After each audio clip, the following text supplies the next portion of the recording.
credit, how business credit is different from personal credit. So first of all, when we talk about business credit, we have to have an understanding that the collection agencies and the credit bureaus are totally separate from the personal credit lines. All right. The personal credit bureaus or the credit reporting agencies such as TransUnion, Equifax, and Experian, they only deal with consumers. Okay. They only deal with consumer data. All right. There is a separate entity that deals with businesses for collecting data. All right. The credit reporting agencies that deal with businesses are Dun& Bradstreet, Equifax Business, and Experian Business. They collect data and they keep data specifically for businesses.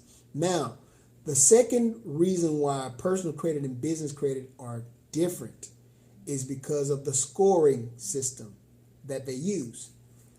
The personal credit scoring system is typically FICO or Vantage 3.0. FICO uses a 5-tier system or 5-element system, which is on-time payment, utilization, inquiries, age of accounts, and also mix of accounts. There are 5 elements.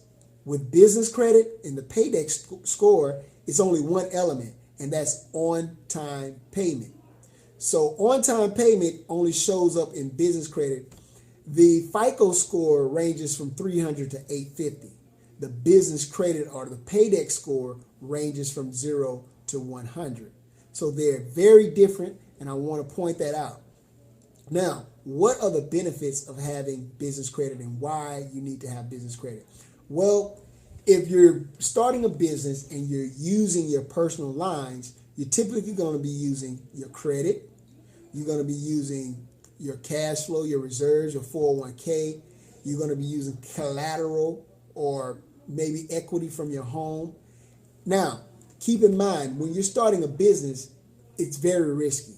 It's much more riskier to start a business than it is on a personal side. So therefore, you should not be using any of your personal assets, your personal credit, or collateral to start a business, period. Point blank, end of discussion. Because if you do, you're going to put your personal assets at risk for a business that has a 10% chance of succeeding. Okay? Now, another aspect of it all is personal credit. Once you fail at personal credit, let's just say if your personal credit is bad, it's a lot harder for you to rebuild your score than it is for business credit. Okay? Another aspect of it is not only that, let's just say if you default in your business credit, you can rebuild that business credit, but also you can start a new business credit line or a new business credit profile. Okay, just use a different name and set it up that way. With personal credit, you can't do that. You can only set up one account unless you're doing something fraudulent, but you can't legally set up a personal credit account, okay, and set up another one if you default on it. Okay, people get in a lot of trouble if they do that. They use CPN numbers and try to do that. So make sure that you understand that when you're using business credit, okay, and you're separating your liabilities, you are minimizing the risk of your personal assets. That's why it's so important to have business credit. Okay. Now, another difference. When you're borrowing money on your personal lines, there's only a limit of so much you can borrow based on how much you can pay back. We call that the ability to repay rule. So it's going to be based on you personally being able to prove that you can pay back that loan. With business credit, we're going to look at the business's ability to pay back the loan, not you personally, but the business's ability to pay back the loan. Okay? So business credit is important for a business because not only can you borrow money in the business profile, but you can also get up to double the amount that you can borrow on your personal lines. Okay, so not only is it beneficial for you to make sure that you don't have the risk, but also being able to actually go in and borrow twice as much money for the business as you would for your personal. Okay, that's very important, highly important. All right.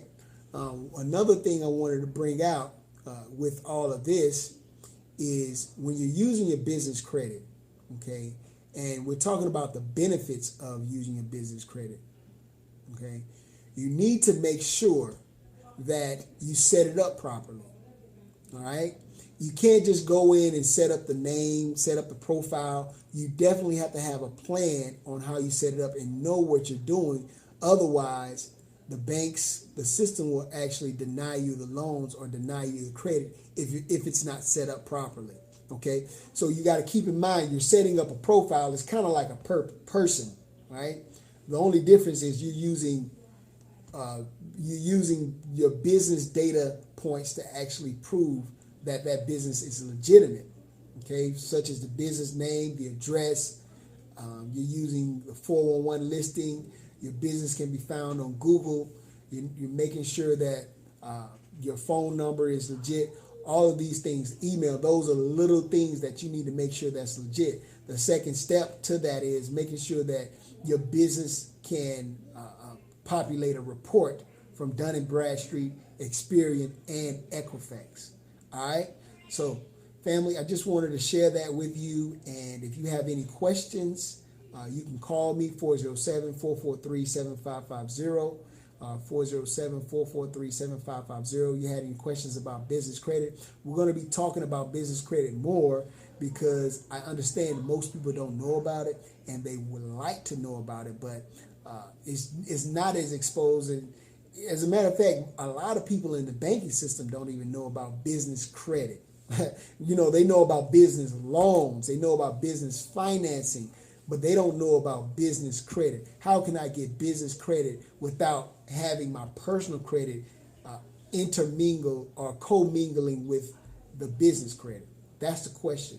How can I have my business credit and my personal credit not be liable for my business? That's the question. All right. So I'm going to give you guys that. Keep that in mind, and we'll talk soon.